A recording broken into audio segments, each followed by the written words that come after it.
Bonjour tout le monde, chers lycéens, chers élèves. Le cours d'aujourd'hui a pour but de vous amener à faire la différence entre les deux temps de base du récit, à savoir le passé simple et l'imparfait. Prenons l'exemple.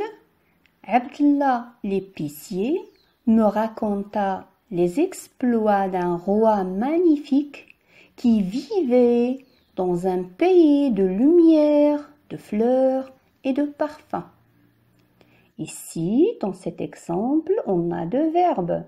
Le premier est conjugué au passé simple, me raconta. Il désigne l'action principale dans le récit, qui est celle de raconter. Et le deuxième, le verbe vivre, vivait, est conjugué à l'imparfait.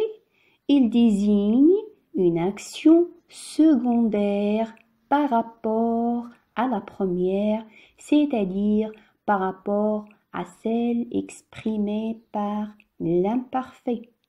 Alors, le passé simple exprime des actions principales qu'on appelle du premier plan par rapport à l'imparfait qui exprime des actions secondaires qu'on appelle du deuxième ou bien du second plan et qui servent surtout à faire des descriptions et des portraits.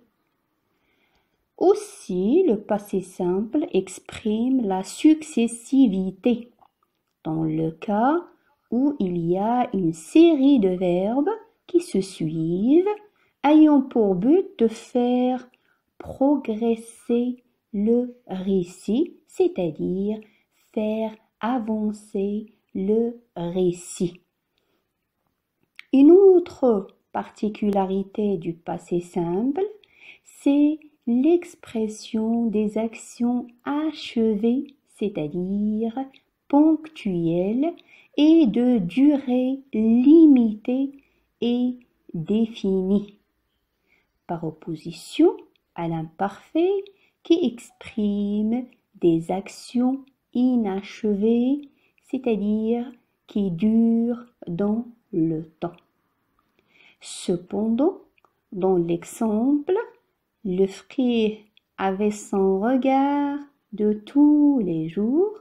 Dans ce cas, l'imparfait exprime l'habitude ou la répétition marquée par le complément circonstanciel de temps tous les jours. Il faut noter aussi que dans un récit, on peut utiliser aussi le présent de la narration pour créer l'effet du réel en rendant les événements plus vivants, comme on peut faire allusion au moment où l'émetteur parle ou écrit par le biais du présent qu'on appelle le présent de l'énonciation. Chers élèves, ce cours sera sans importance si vous ne maîtrisez pas la conjugaison de ces deux temps de base du récit, le passé simple qui sert à la progression de ou bien du récit et l'imparfait qui est utilisé surtout pour décrire et pour faire des portraits. Pour cela, je vous propose la règle générale de la conjugaison de chaque temps. Alors, pour l'imparfait, il garde la même terminaison pour tous les verbes. Mais il faut tout d'abord conjuguer le verbe à la première personne du pluriel, nous, pour trouver le radical auquel on rajoute la terminaison de l'imparfait.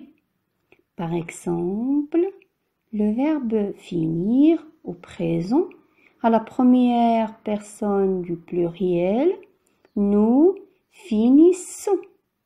On garde alors le radical is et on lui rajoute la terminaison de l'imparfait ions. Cela donne nous finissions. Ou encore le verbe mettre au présent, c'est-à-dire nous mettons. On garde toujours le radical, on lui rajoute la terminaison de l'imparfait et on aura nous mettions.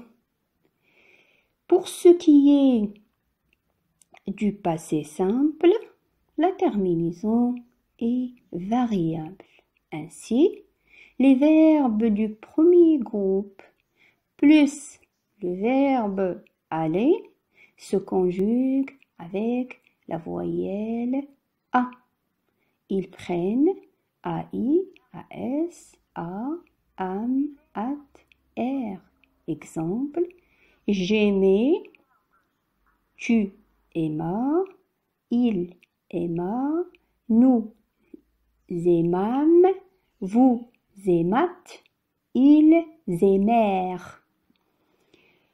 Ceux du deuxième groupe se conjuguent avec la voyelle I.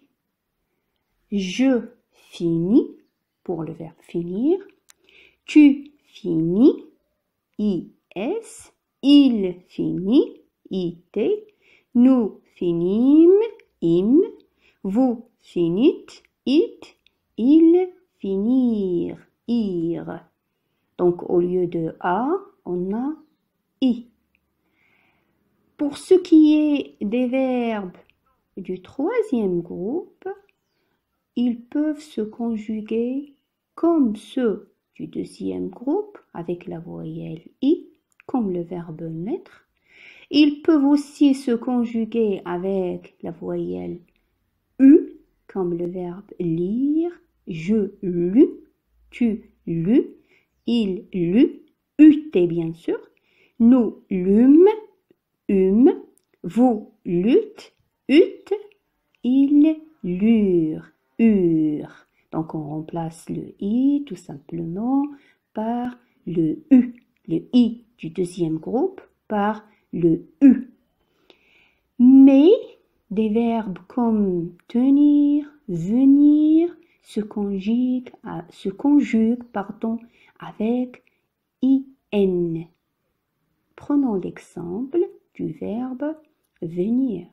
Je vins, un, V-I-N-S. Tu vins, il vint, I-N-T. Nous vîmes, on ajoute I-N-M-E-S. Vous vîntes, I-N-T-E-S. Sans oublier l'accent circonflexe sur le U pour le nous et le vous. Ils, au pluriel bien sûr, vinrent, I-N-R-E-N-T. Finalement, les auxiliaires être et avoir se conjuguent avec la voyelle U. Voilà pour la conjugaison. Merci et à la prochaine.